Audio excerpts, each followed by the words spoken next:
শ্বশুর শাশুড়ির জন্য আমার সংসারটা নষ্ট হয়ে গেছে। আমি তাকে মরার আগ পর্যন্ত ভালোবাসবো। 5টা সন্তান যদি নিয়ে তিনি আমার দরজায় আইসা বলে যে আমি তোমার সংসার করবো, এই 5টা সন্তান নিয়ে, অবশ্যই আমার দরজার জীবনের জন্য খোলা। কারণ হলো আমি বাপ মার আদরের ছেলে, টেকার উপরে ঘুমাইছি আর রাস্তায় ঘুমাই।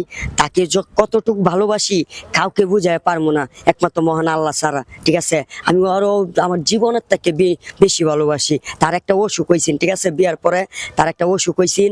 আমি 3 দিন কোনো ডাক্তারে, মনে করেন যে কিশোরগঞ্জ কোনো ডাক্তার, মেডিকেল নাম করায় কোনো ডাক্তারে ঘুমাইতে দেয় নাই।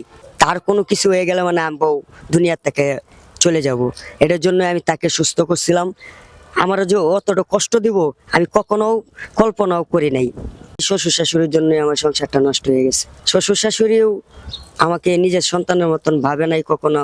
আমি যদি আমার এই ভিডিও কেউ দেখে, আমি এটাই অনুরোধ করব, যত শ্বশুর শাশুড়ি আছে নিজের মেয়েকে ভালোবাসবেন যতটুক, জামাইরে ভালোবাসবেন ততটুক।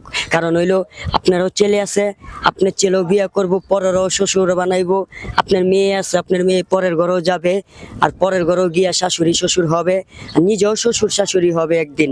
কারণ হলো এই আশা কইরা কোনো শ্বশুর শাশুড়ি যেন জামাইরে অপহেলা না কইরা নিজের মেয়েরে ঘরে না সংসারের জোড়া যাবাই ভালো থাকে, যেভাবে সংসারটা টিকে থাকে এইভাবে থাকার জন্য অনুরোধ করব যত শ্বশুর শাশুড়ি মা বোন আছেন সকলকে। দর্শক, ভাইয়ের জীবনে অনেক কষ্ট আপনারা শুনেছেন, গত ভিডিওতে দেখেছেন। ভাই চাইলে কিন্তু ভালো একটা পরিবেশে থাকতে পারে, কিন্তু তার প্রিয় মানুষকে এতটা ভালোবেসেছে, তার প্রিয় মানুষটাকে তার জীবনের চেয়েও বেশি ভালোবেসেছে, এতটা ভালোবেসেছে যা তাকে ভুলে থাকার জন্য অনেক মানুষের সঙ্গ নিয়ে থাকতে হচ্ছে বা অনেক মানুষের ভিতরে সময় কাটাতে হয়।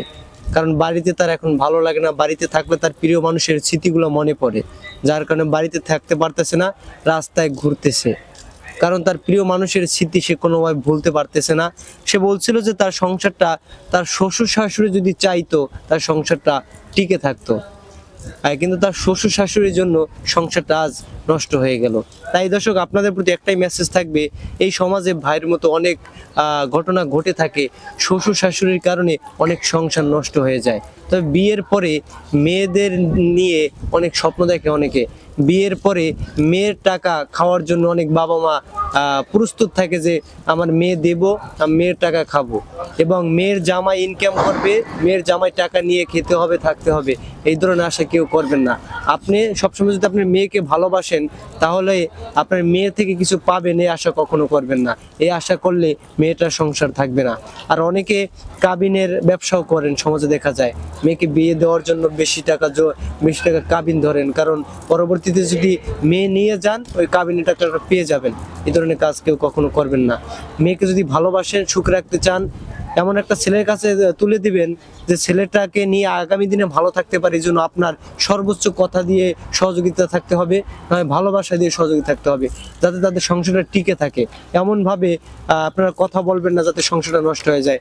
আজকে এই ভাইটার আজকে রাস্তায় থাকার কথা না, ভাইটা যে কথা বলছে, তবে ভাইটার রাস্তায় থাকার কথা না, ছোট ব্যবসা করার কথা, বা যে কোনো একটা দোকান করার কথা, যে কোনো জায়গায় একটা ছোট ব্যবসা হলো করার কথা। কিন্তু সে ব্যবসা বাণিজ্য ফেলে রাস্তায় ঘুরতেছে, মানুষের সাথে ঘোরাফেরা করে সময় কাটাচ্ছে। তার জীবনে যদি তার শ্বশুর শাশুড়ি আসলে ভালো থাকতো তাহলে এই অবস্থা তার আজকে হতো না। তাই সকলের জায়গা থেকে একটু পরিবর্তন হওয়ার চেষ্টা করবেন, অন্যায়ভাবে এই ধরনের কাজ করবেন না। আপনার মেয়েকে ভালোবাসলে মেয়ের জামাইকেও ভালোবাসতে হবে, যাতে তাদের সংসার ভালো হয়। এই ধরনের কাজে সকলে করবেন। সকলে ভালো থাকবেন, সুস্থ থাকবেন।